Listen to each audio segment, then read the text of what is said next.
Don't look for 2,000 steps. Mm. Look for 200 steps. Look for 20 steps. Heck, look for 2 steps. Look for 2 steps. Be okay with 2 steps because you have to watch out. We also use the need to know everything as an excuse to sit still. Right. We use it as an excuse to sit still. So call yourself out. Don't make me extraordinary to let yourself off the hook. Let me repeat that, guys. Don't make me extraordinary to let yourself off the hook. These words from today's Woman of Impact, Lisa Nichols, changed my life when I first heard them a few years ago now. It was like her words vibrated, shifted the earth, and finally shook me awake. Think about it. All this time, I had looked at the Serena Williams, the Lady Gagas, and the Oprahs of the world and dismissed them as being talented or extraordinary in order to let myself off the hook for not putting in the hard work, time, and sacrifice it would take to get to their level. I'm literally giving myself chills. But realizing it, guys, is the easy part. Facing your insecurities, weaknesses, and ego in order to get better is the difficult part. How do we get back up when we fall time and time again? How do we keep showing up when all we want to do is freaking hide? How do we walk into rooms when doors keep closing? Well, today's guest has the answers. Her courage, determination, and no excuse mindset took her from not getting above a C in school due to dyslexia to writing 6 best-selling books. From being a single mother impacting her one son to one of the most requested motivational speakers impacting over 80 million people worldwide. From being on government aid to starting her own non-profit helping hundreds of thousands of teens. And from unable to afford diapers with just $12 in her bank account to leading a multi-million-dollar enterprise. So get ready to be inspired, lead, and transform with the effervescent legend herself, Lisa Nichols. Oh, wow, wow, wow. Thank you. That feels good. Thank you so much for the time and effort and the acknowledgement of my body of work and my intention. Oh, girl, seriously. When I had come in contact with you, I'd met you a few years ago, maybe now 4 or 5 years ago. You shook my world. And so where I want to start was thank you for coming on the show, especially at a time like this with the way the world is turning, with COVID and with Black Lives Matter. There's a lot of just unknown, unexpected occurrences. And so I've heard you talk about the unwelcomed interruptions. And so a lot of us have all these plans of what we're about to do and our goals and our dreams, and we're on the path. And then the unexpected happens. And a lot of people I am finding are going into a space which I would call complacency, but I've heard you beautifully speak about the confusion between self-love and complacency, and where people are calling something self-love, but actually it's them being complacent and not then taking action. And because I see you as the queen of action, help us all, Lisa, help us all. Yes, well, I first of all, thank you for having me. Thank you for creating the space for the conversation, the awareness, the disruption, the call to action, and the challenge. Because that's what you experienced several years ago when you saw me with your wonderful husband, is that I'm willing to inspire, but I want to inspire to a place of disrupting. I want to disrupt any form of mediocrity in your cells, right? I want mediocrity to be uncomfortable in the space that you're in. And so coming to you, talking about complacency, we have a tendency to analyze where we think we should be and never move forward of where we could be because we're busy analyzing. Benjamin Franklin says, comparison is and will always be the thief of all your joy. We not only analyze where we are, Lisa, but we analyze where the person next to us and the other person next to us. We analyze. We're such a comparison community. You talked about, looking at Oprah and looking at Lady Gaga and looking at all these heroes. And while we need them as a marker of possibility, and that's all we are, we're each a marker of possibility for one another. right? And it gives us the ability to go, what part in my soul, what part in my mindset, what part in my daily behavior do I have an opportunity to up level so I can touch a glimpse of my own greatness that I witnessed in her possibility. Looking at it that way, everyone becomes fuel to your journey. In this season, we have to watch out because society in the conversation is saying, hold off, wait, let's make sure everything's safe for you to live. Well, I think the counter should be, no, I'm going to live. I'm going to live safely. I'm going to live responsibly. I'm just going to pivot the way I live right now for this climate. I'm not going to go into hibernation and wait. I'm not going to, and I'm not saying to disrupt the safety protocols. I'm not saying that.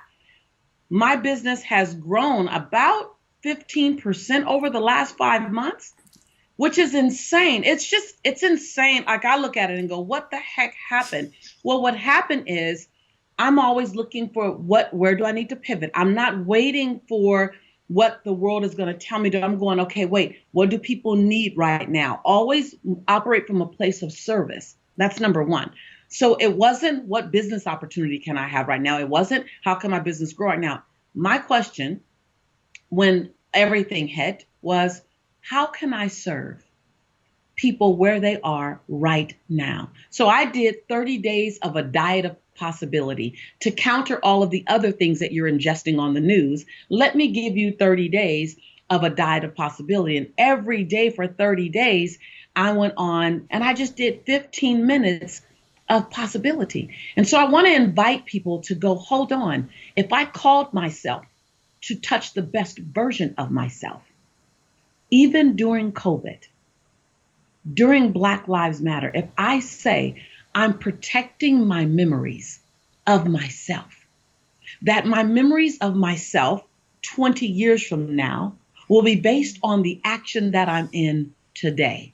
I want you to get that. That's kind of like some crazy, deep sidewinder stuff. I love that so much though, because I'm such a fan of everyone has a story to tell, right? And we look back at the story we had, but we don't focus as much on the story we're currently writing. Yes. Yes. My grandmother says, she's 91 years old. And my grandmother says, sweetheart, you're supposed to sit in your favorite chair and tell the story of your life. But right now, you and I, everyone that can hear my voice, you're supposed to do one thing. You're supposed to make sure that the story is going to be good to tell. Now, I add to that, you are not writing your life story, you're writing your legacy story.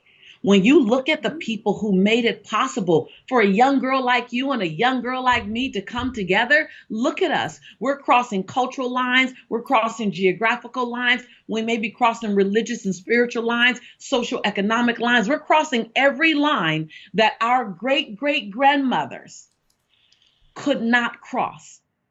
And we're crossing those lines right now, Lisa, because someone had the courage, the audacity, they had the she-go, the ego, the humility, and the calling to write their legacy, not just their life story. That's even bigger. Your life story lives while you live, and it's your life story. You read it at the end, it's your eulogy.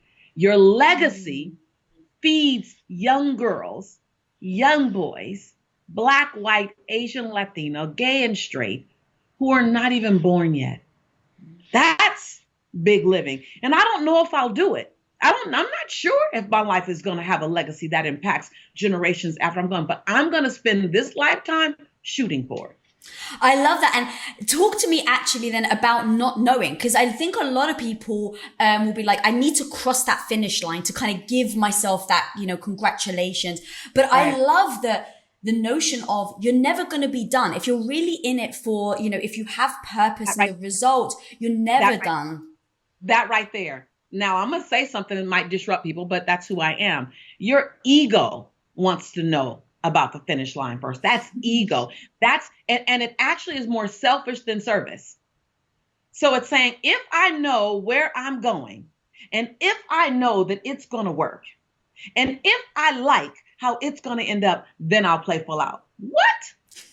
Do you think Martin Luther King played like that? Do you think Harriet Tubman, Rosa Parks, do you think Oprah played like that? Like these individuals said, I'm going to play full out. And so when you say, I'm going to do it, I'm willing to live in the unknown. I'm willing to confront the uncomfortable. By the way, the unknown is uncomfortable for all of us. So don't think that I'm backstroking in the unknown and I love it. But you have to be more obedient. You have to be more living in your conviction to be a disruption to the way life is today. And here's what I realize. People want to get clear before they fully get in action. And that's what you're seeing right now. People want to get clear before they fully get in action. Well, guess what? Clarity follows action. So when you get in action, clarity is revealed. So people are waiting. I'm going to wait. I'm going to wait. I'm going to wait till I get clear to play full out. I'm going to wait till I get clear. And then clarity is going, well, I'm just going to wait till you get in action to reveal some more clarity to you, because clarity isn't revealed from a dump truck. Clarity is revealed in a spoonful. But you have to be in action with the previous spoonful that you received in order to get the next spoonful. So you're trying to see 2,000 miles down the road, and 2,000 miles is waiting for you to take 200 steps. I'm so with you, girl. There's a phrase that I always say that is, I speak so I can understand, not so I can be understood. And so it's me in real time when I talk, it's so that I can start to understand myself. And a lot of people won't speak until, like what you said, that they think to themselves, I've got it. I know it. And now I'm going to speak out. And especially right now with the way the world is, there's so much uncertainty that I think it actually serves us to speak up and talk about things so that as time goes on, I can understand myself more. Yeah. And if you understand right now, the soil has been tilled. So we were all in our old thinking, and our old stinking thinking, shrinking thinking, and our old limited thinking, and all of our little nuances of the world. Our dirt was hard, meaning our mindset. Just, this is how I think. This is how life is. Life is just this way. Black people having that mindset, white people having that mindset, women, men, people of color, brown, everyone just kind of, this is the way it is. And then you have a massive disruption like this required, because now all of the hard dirt, hard mindset, thoughts, belief systems, way of living, now it's all tilled and it's all turned upside down. Well, what happens before you can plant new seeds? You have to till the dirt. You have to disrupt the hard dirt, not comfortable, hard to experience, hard to do, difficult to live through. You till all this dirt. And before you plant a new seed, it looks like an explosion has occurred around us, which is what it looks like right now. Social explosion, mindset explosion, racial explosion, blame game explosion, political explosion, health explosion. Everything is disrupted. That's the soil that's been tilled, and everything is unearthed. And then in the months and years to come, if we do our part, we will plant new seeds. And for the first time in many, many years, 50, 60, 70, 80, 100 years, the soil is tilled enough, hashtag disrupted enough, where the seed can actually get in. It can actually take root. And then we water it. We water it with consciousness. We water it with confrontational conversations, carefrontational conversations. We water it with courageous cultural conversations. We water it with awareness, cultural, intimate proximity conversations and experience. We water it with just education. We water it with action. And then maybe not in your or my lifetime, maybe so. But we got to be willing, even if it's not in our lifetime, to sprout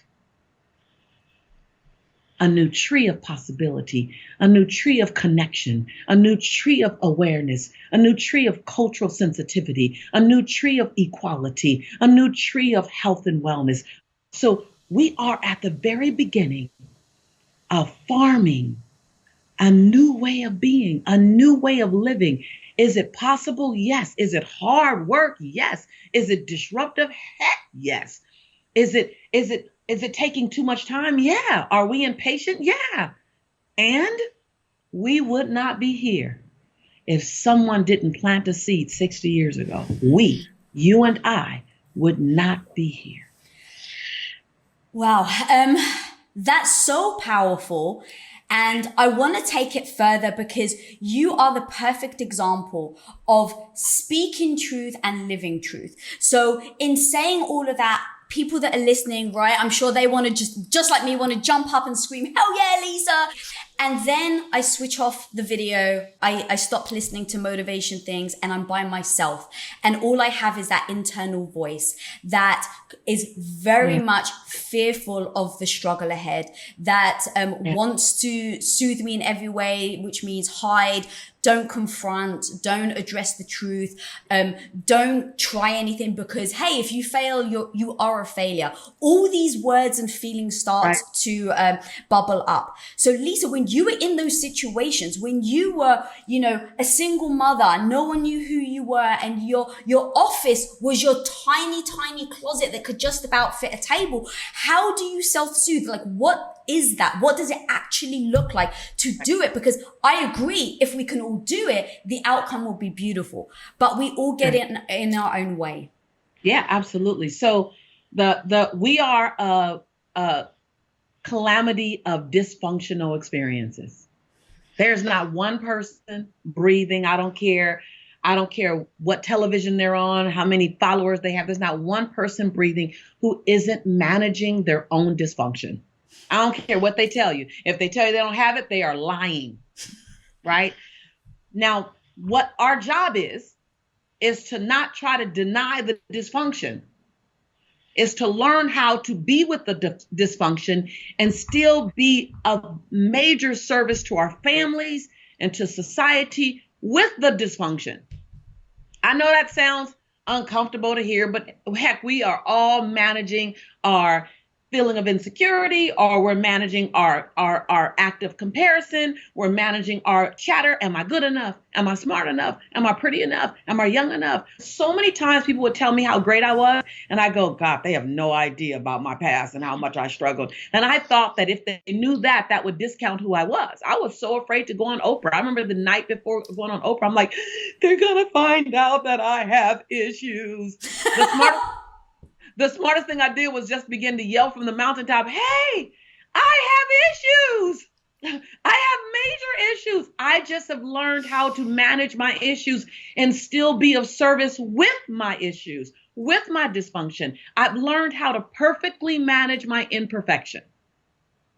Now, that's not to put Lisa down, and that's not to put you down. That's to say, it's okay to bring your imperfection to the table. It's okay to let your imperfection touch extraordinary behavior. It's okay for them to coexist. It's okay to live in a constant duality. You're going to have moments where you doubt. Notice the moment. You're going to have moments when you question yourself. Notice the moment. Rise above yourself. I call it the ballerina moment. Rise above yourself and act as if you have an eye in the palm of your hand. Look down at yourself and go, you're doing that thing again. You know, Lisa, that thing you do when you start saying I'm not good enough, that thing you do. I used to do that to myself because I would walk in the room and I'd be the only Black person. Like, are they cool with me being here? Is there anyone going to say any one of those awkward? So I would ballerina myself and go, there you go again, Lisa, getting uncomfortable in your skin. Invite the entire you in the room. And if anyone has a challenge with that, allow them to manage that. That's not your job. So don't take on someone else's discomfort with your presence. So be okay with that. Don't try to outrun it, and don't get daunted or thrown off because it's present. It's present. Everywhere you are, everywhere you go, there you are. All of you, your brilliance and your insecurities, your powerful self-talk and your chatter. And so the idea is to understand, when are you in your most powerful way?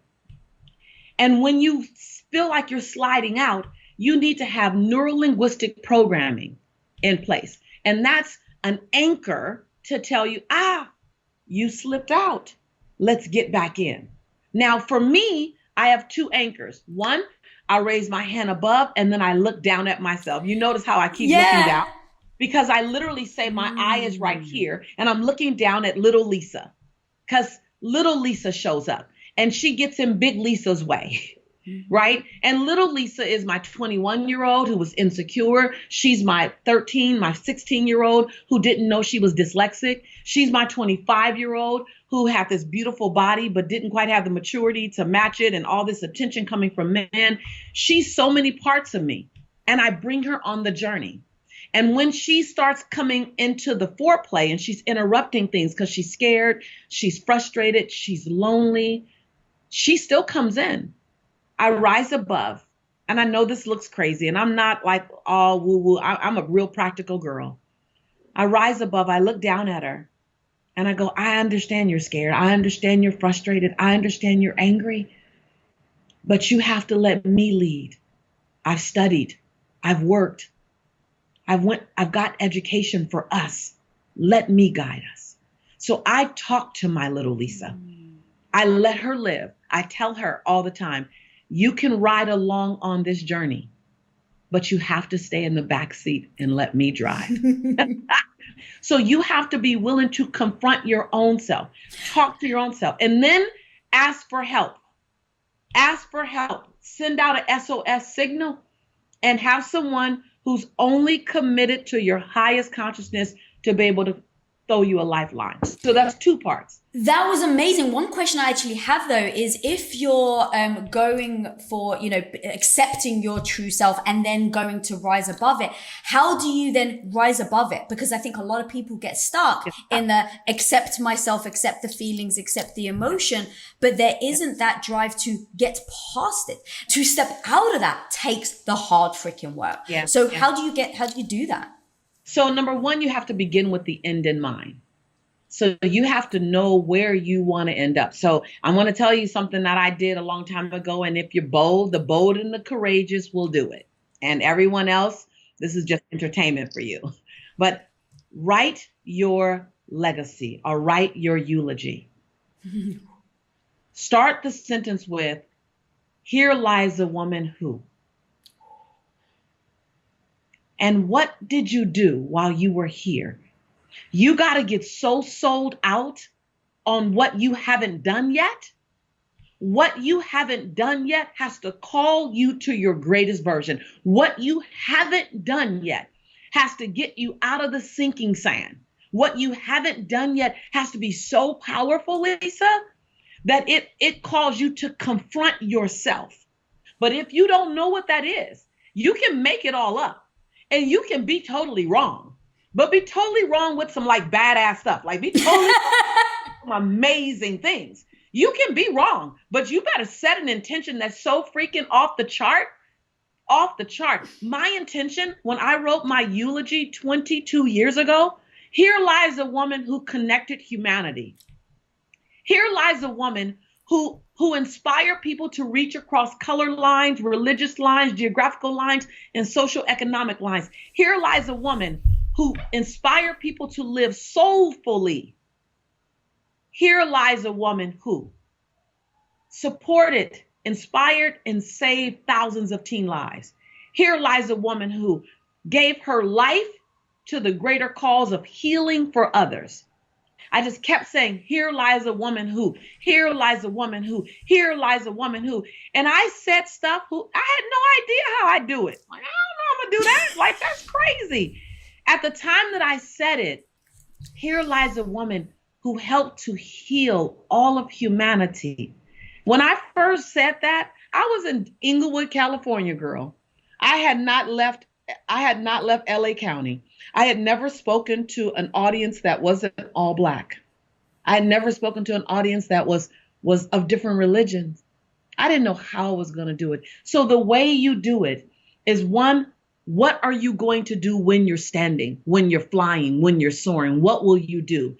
And you need to hold that in a space where it can get you from a seated position. You look up at the you're becoming. You look up at the woman, the man that you claim that you know yourself to be, but you got to write it. You got to design it. You got to feel it. I felt it. I felt it in my bones. And when I couldn't get the entire glimpse, I just took a piece of it. So Lisa, you don't have to get the entire glimpse. Just get a piece of it. That's that 200 steps. Don't look for 2,000 steps. Look for 200 steps. Look for 20 steps. Heck, look for 2 steps. Look for 2 steps. Be okay with 2 steps, because you have to watch out. We also use the need to know everything as an excuse to sit still. Right. We use it as an excuse to sit still. So call yourself out. And here's the other thing that I recommend you do. I've been doing this now for 16 years. I get a true accountability community. I get an accountability community where I share with them, here's what I want to do in the next 18 months. I never do a year, because a year can go by so fast. I do 18 months to 3 years. Here's who I expect to be. And here are the results I expect to be producing. I don't just talk about here's what I want to do. Here's the results I expect. You talked about me being action oriented. I'm radically action. Here are the results I expect to produce in the world. Here are my goals. Here are my intentions. Hold me to that. If you really want to get up and turn your crawl into a walk, turn your walk into a run, and turn your run into a soar, right? 1, write the ending. Here lies a woman who, and then get an accountability community, and then hold yourself to a sense of neurolinguistic programming. What do you do when you feel like you're sinking? What can you do? What will disrupt that? What's the pattern interrupt? Neurolinguistic programming says insert a pattern interrupt. Interrupt the pattern. If you feel yourself sinking, interrupt the pattern. Call in a lifeline. Call yourself to who you say you're becoming. Have someone hold you accountable to the greatest version of yourself. Live in constant duality with your imperfection, with your dysfunction. Let them meet each other. Let your brilliance meet your dysfunction. Like, hey, dysfunction. Hey, issues. How are you? So today, issues. Today, insecurity. Today, competition and comparison. Today, what we're going to do is we're going to spend today writing content so that individuals who are stuck can find the best version of them. I'm going to ask you to sit in the back seat while I do this. Like literally, don't wait until you have touched some form of perfection. It's not coming. I love that. I actually also do that with my negative voice. So I always try to fight it, right? Oh, how do I stop it? How do I stop it? How do I stop it? Yeah. Eventually I realized, Lisa, you've tried for 40 years to stop it. You still can't. So what if it became my friend?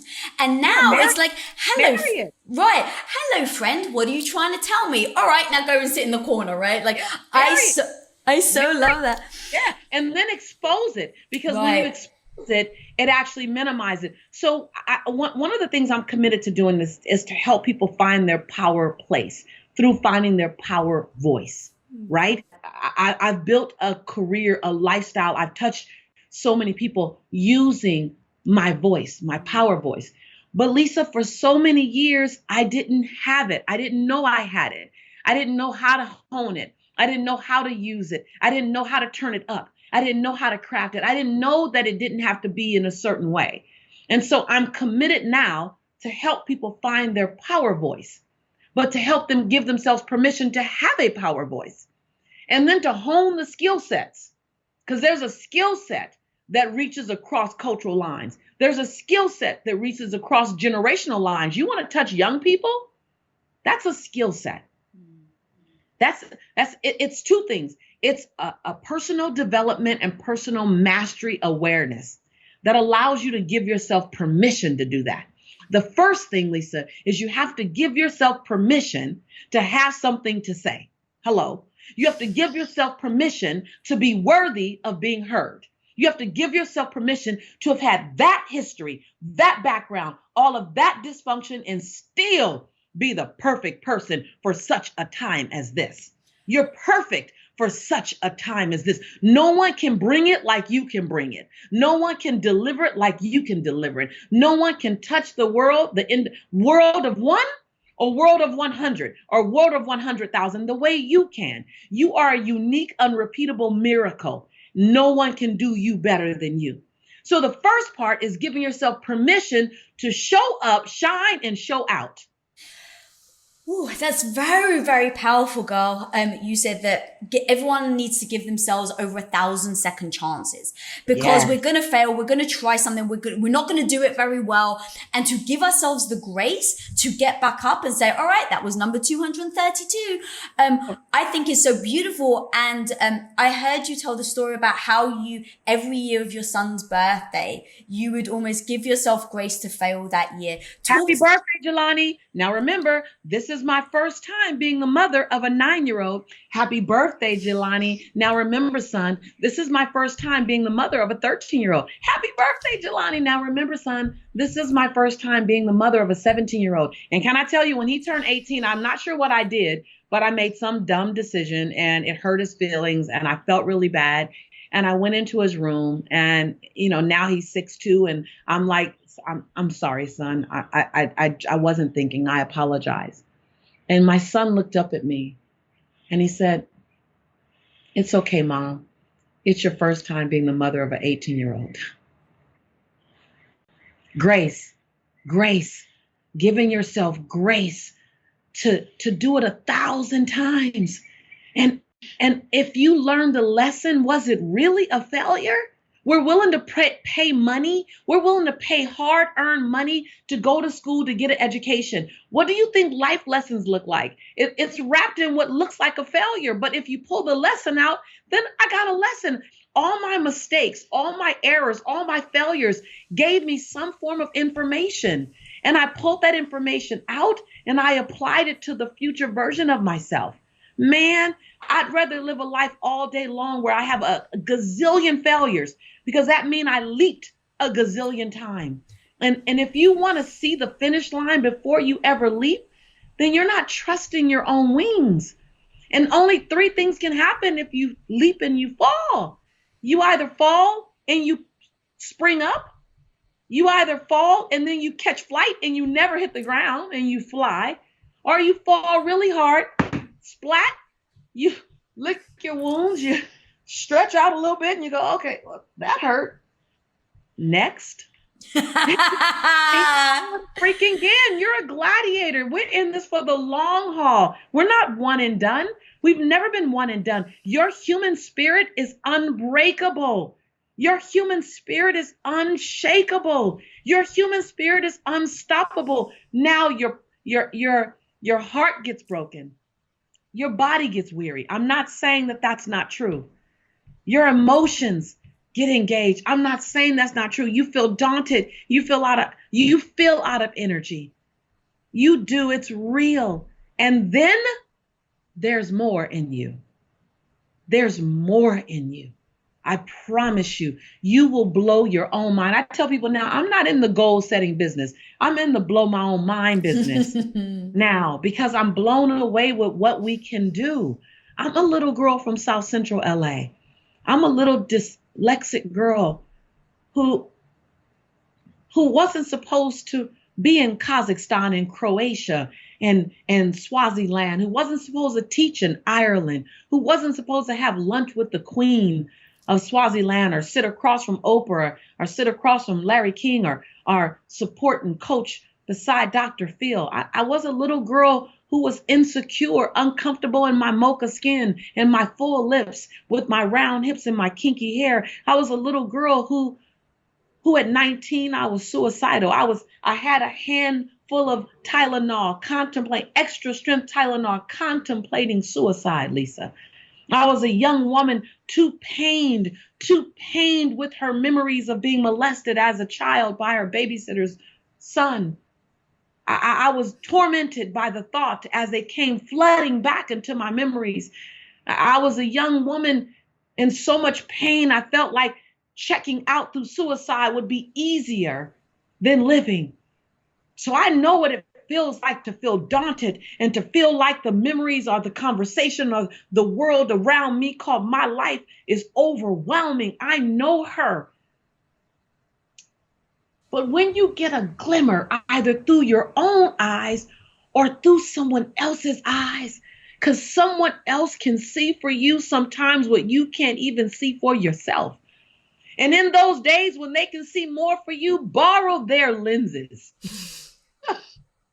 Don't look at yours. put on their lenses. And someone saw something in me. And I promise you, I didn't see it in me initially. They kept telling me, you got potential. And I kept saying, what is potential? I don't know what that is. What do you see? I see a young girl who's in pain. I see a young girl who's sick and tired of being sick and tired. I see a young girl who's in this dark skin that no one seems to celebrate on television.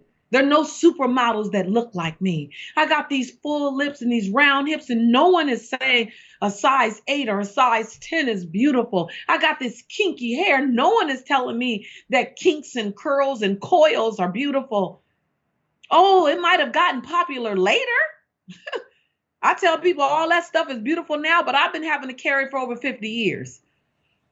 And so I was stuck in this conversation that I know you're speaking of, Lisa.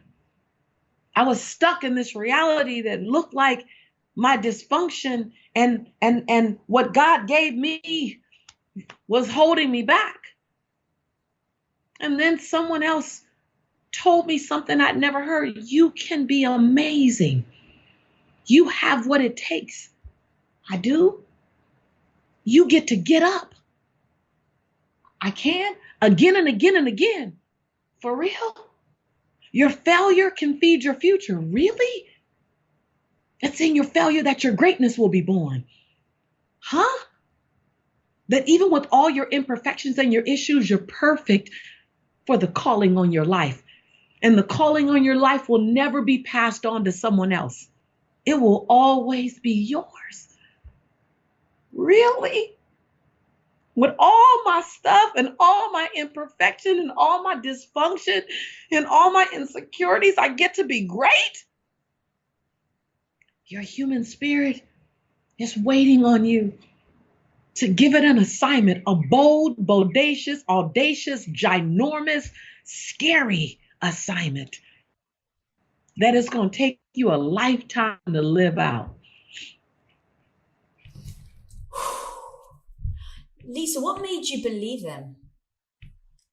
When you've had such hardship in life, and someone comes to you and tells you that, most people either wouldn't believe them or just thinks it's BS, or believes them but doesn't take action and then just uses it as emotional soothing without actually then taking action. So what was it that then happened? I treated my life like the court of law. That's all they want is evidence. So I began to look for little small pieces of evidence. Something small, microscopic, not the length of my fingernail, just a little bit of evidence to tell me what they said was true. Just a little bit, Lisa, a little bit. And then I would hear someone say, wow, you inspired me. I did. One person, all I need is one. That's evidence. That's just evidence. I began to sit in that closet that you talked about, that walk-in closet called my office, and I began to pick up the phone. And I said, hi, my name is Lisa Nichols, and I have a program for teenagers, and I'd like to give it to you for free. And I was wondering if you would be willing to allow me to come in for 2 hours and teach your teens emotional literacy.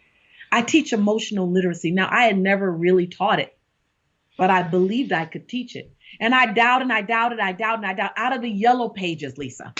Out of the yellow. And I got no, thank you. No, thank you. I doubt 20, 30, 40 people. And out of 40 people, I ended up getting 10 maybes. And out of the 10 maybes, I got 4 yeses. Evidence. Evidence. And then when I went and I would teach, and now no one told me how to do this. I was making this all up. I'm Jelani, single mom. We're just trying to change our life. I go, I teach, I ask them 5 questions. What did I teach today that you needed to hear? What will you use when you go home? Now, mind you, I'm teaching 12-year-olds, 13, 14, 15, 16, and 17-year-olds. What will you go home and use with your family? Did you want to come today? Would you like to come back? 100% of the did you want to come today were no. 100% said they did not want to come. 96% said they wanted to come back. But if I'd only gotten 2%, Lisa, that was evidence. Because here's what's happening. Your mind is going to produce whatever you ask it for. So if you ask your mind to produce reasons why you should stop, reasons why this isn't going to work, reasons why this shouldn't happen, if you ask your mind to produce that, your mind is going to give you that evidence. I never asked my mind to tell me why I should quit. I asked my mind to tell me, are they right when they said that I got something? I asked my mind to tell me, should I keep doing this? I asked my mind to show me why I was being sought after. I asked my mind for all the evidence to keep going. And the quality of your answer is completely determined by the quality of your question. A lot of people are getting unhealthy, unprosperous, unsupportive answers because they're asking low vibration questions. Why am I being targeted? Why people don't like me? Why is this happening to me? And then the universe gives you the answer. This is why it's happening to you. But if you change the quality of the question, what lesson am I learning right now? What lesson will I learn from this that I will take and run with forward? What parts of me are ready for this time? What contribution can I make during this time? Where are the allies that I can link up with? All of a sudden people show up and say, hey, sis, I'm here. Because the question sent a vibration out to the universe that sent back the answer that I needed. And so I kept looking for small pieces, Lisa, small pieces of evidence that there was something in me, some little nuance of something in me waiting to be born. Now, mind you, my family didn't get it. My family were nervous. They're like, what are you doing? You're leaving your security of a job. You have a child now. You're doing these workshops with all white people. We don't know if they're gonna hurt you or harm you, because that's not our history. Let's just be honest. It hasn't been this kumbaya across cultural lines. And here I am packing up my bags, packing up my SUV, and packing up my 5-year-old son and moving from Los Angeles to San Diego for a dream that doesn't quite have context yet. By myself, right? Everyone was afraid. And so let fear coexist with your dream. Don't wait for the fear to dissipate. Fear is just saying, I'm asking for more information. Fear is just saying, give me more. Give me something that allows me to dissipate. Okay, let's feed fear. Let's feed fear with information. Let's feed fear with partnership. Let's feed fear with techniques. Let's feed fear with experiences. I was willing to fall enough until I stopped being afraid of falling. Oh God, that's so freaking strong. As you were listening, by the way, all the questions you need to ask yourself, those are so powerful, because I really do believe perspective is everything and framing is everything. We all have a choice to look at something in a super negative point of view, or have a choice to see what good can come out of it. Not necessarily that itself is great, but that if bad things do happen, what is the lesson you can learn? The only other question that I would urge people to ask themselves is, where can I follow Lisa Nichols and get more of this freaking fire that this woman is spouting, girl? Like, seriously, there is a voice that needs to be heard right now. Obviously, I've been a huge fan of yours for many years. Where can people find you and all the amazing videos and everything that you're doing? Amen. Well, number one, I want you to look out for the social justice piece that will be debuting. It literally is a mini movie. It's 15 minutes. The characters are a Black woman of consciousness asking us to rise to another level, and an angry white man and an angry Black man who are just trying to find their way to each other.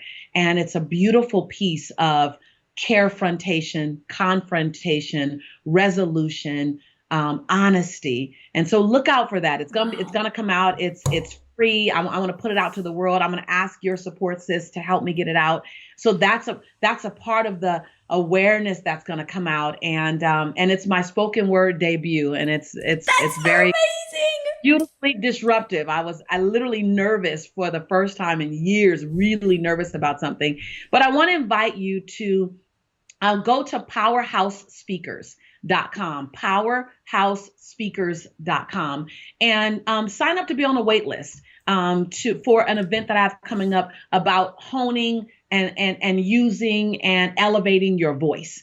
And on whatever capacity, as an entrepreneur, as a social change agent, as a parent, as a business owner, as someone in corporate America, really the power of your voice. That's really one of my callings, is to teach people how to really own this thing and to move all of the mindset that could be limiting out of the way. There's many juicy things coming up. I'm going to be hosting Courageous Cultural Conversations in a couple of months, right after the debut of the piece of poetry, the cinema that comes out. We're going to segue into Courageous Cultural Conversations and really hold a international global conversation on an ongoing basis. And then I'm going to begin to train leaders and teachers how to facilitate courageous cultural conversation. So, and mind you, I knew none of this 5 months ago. So when I did my year-end strategy session, none of this was on the plate. But to be willing to pivot in the time of need and to rise to the occasion and say, put me in, coach. I'm here. Put me in, coach. And that's what I've done. And so I'm going to be hosting Courageous Cultural Conversations, and I'm going to be teaching people how to host courageous cultural conversations. So to all my friends, sisters, and brothers who've been going, okay, I want to do something. What? I may not be your answer, but I am one of your options. And I'm honored, Lisa, to be with you. It's my honor to have had you witnessing me and learning from me for years. And it's my honor at the next level to sit and be your guest on your show. And I just want to celebrate you, that your journey has taken you from watching me to aligning with me and holding cyber hands with me, right? Holding some cyber hands with me. And so I love and appreciate you, who you are, who you've been, and who you're becoming. Girl, thank you. You have no idea how much that means to me. Thank you for taking the time to be on here and being so freaking impactful to my audience. I know how many people just have been begging and dying to see you on the show. So it is obviously extremely my honor to have you on here, girl. And however I can support, please do let me know.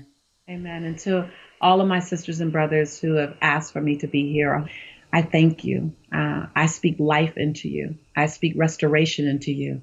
I speak resiliency into you. I speak healing into you. Know that as you walk through this journey, as fluid and flexible as we must be, as uncertain as it is, you are not walking alone.